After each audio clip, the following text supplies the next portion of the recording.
የኢትዮጵያ ኦርቶዶክስ ተዋሕዶ ቤተክርስቲያን ፓትርያርክ አቡነ ማትያስ አዲስ ለተሾሙት 26 ጳጳሳት ዕውቅና ካልሰጡና ወደ ምድብ ቦታቸው ካላስመራቸው የራሳቸውን ፓትርያርክ ለማምረጥ እንደሚገደዱ በአዲስ የተቋቋሙ ሲኖዶስ ጳጳሳት ገለጹ። አሁን ላይ አዲስ ፓትርያርክ ለማሾም ዓላማና ፍላጎቱ የለንም ያሉት ጳጳሳቱ ይሁንና ፓትርያርኩን ለማሾም የቤተክርስቲያኑን ሕግ ደንብና ቀኖና እንደሚፈቅድላቸው ገልጸዋል። በቅርቡም አዲስ ጳጳሳትን ለማሾም የወሰነው በኦርቶዶክስ ቤተክርስቲያን ላይ ያለውን ችግር ለማፍታትና የእምነቱን ተከታዮችን ጥያቄ ለመመለስ ነው ሲሉም አክለዋል። ውሳኔ ውድቅ የሚደረግ ከሆነ ግን ወደሚቀጥለው ደረጃ ማለትም ከመካከላቸው ፓትርያርክ ለማምረጥ እንደሚገደዱ እነዚህ የሃይማኖት አባቶች አስረድተዋል። በፋኖ ታጣቂዎችና በአማራ ክልል ልዩ ኃይል ጥምረት በወሎ ኦሮሞ ሕዝብ ላይ እየደረሰ ያለውን ጥቃት ተጠናክሮ መቀጠሉን ነዋሪዎች ገለጹ። በወሎ ኦሮሞ ልዩ ዞን በሚገኙ በተለያዩ ወረዳዎች በዘመናዊ የጦር መሳሪያ የታገሰ ጥቃት በሕዝቡ ላይ መቀጠሉን ምንጮች ገልጸዋል። ጥቃቱ በኦሮሞ ሕዝብ ላይ የተቃጣ ጥቃት መሆኑን የገለጹት ነዋሪዎች በትናንትናው ዕለት በጅሌ ዱሙጋና በአርጡማ ፉርሲ ወረዳዎች በደረሰው ጥቃት የብዙ ሰላማዊ ሰዎች ሕይወት መጥፋቱንና መንደሮች በጅምላ መጋየታቸውን ጠቁመዋል። ባለፈው አርብ የጀመረው የአማራ ልዩ ኃይል ፖሊስና ፋኖ የተቀናጀ ዘመቻ በኦሮሞ ሕዝብ ላይ ከፍተኛ ጉዳት አድርሰዋል። ከ100 በላይ ሰላማዊ የኦሮሞ ተወላጆች በአማራ ልዩ ኃይልና ፋኖ የተቀናጀ ጥቃት በቀያቸው ላይ ተጨፍጭፈዋል። አያሌዎች ቆስለዋል። ሕክምና ተነፍጎ በየቀኑ ሕይወታቸው እያለፈ ነው። መንደሮች በጅምላ በእሳት እንዲጋዩ ተደርገዋል።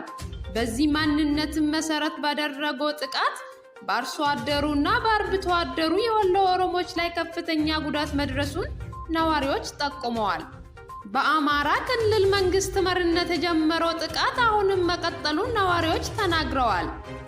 የአማራ ክልል መንግስት ትናንትና ባወጣው መግለጫ የማያዳግም እርምጃ ወስዳለው ብለዋል። የኦሮሞ ነጻነት ሰራዊት በወሎ ንጹሃን የኦሮሞ ተወላጆች ላይ የዘር ማጥፋት ወንጀል እየተፈጸመ መሆኑን ገለጸ። በዚህም አያሌ ንጹሃን በግፍ መጨፍጨፋቸውን ገልጸዋል።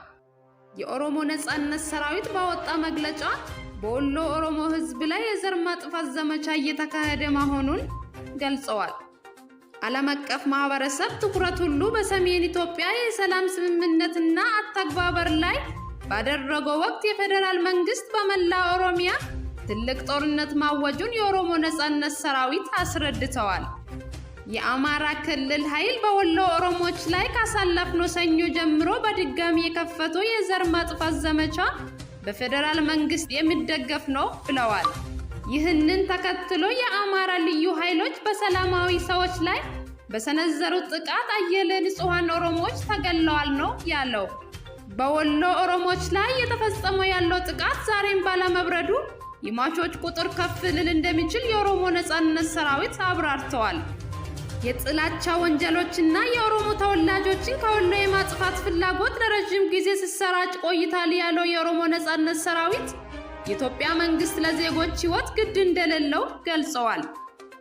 ለዚህም በወሎና በመላ ኦሮሚያ ላለፉት 4 ዓመታት መደበኛ በሆነ መልኩ እየተፈጸመ ያለው ጥቃቶችን ይህንኑ እንደሚጠቁሙ አስረድተዋል።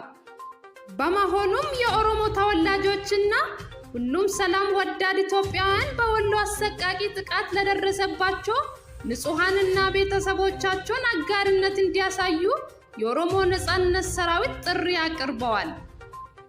እንዲሁም ዓለም አቀፍ ማህበረሰብ በፌደራል መንግስቱ ላይ ጫና በማሳደር በኦሮሚያ ያለውን እልቂት ለማስቆም የበኩሉን ድርሻ እንዲወጣ ጥሪ አቅርበዋል።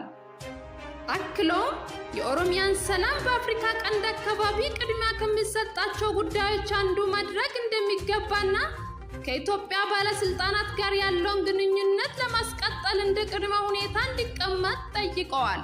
በቦረና ዞን ውስጥ ከ800 ሺህ በላይ ሰዎች እርዳታ እንደሚፈልጉ ተነገረ። በዞኑ ድርቅ ያስከተለው ረሃብ የሰዎች ሕይወት ወደ መቅጠፍ ተሸጋግሯል።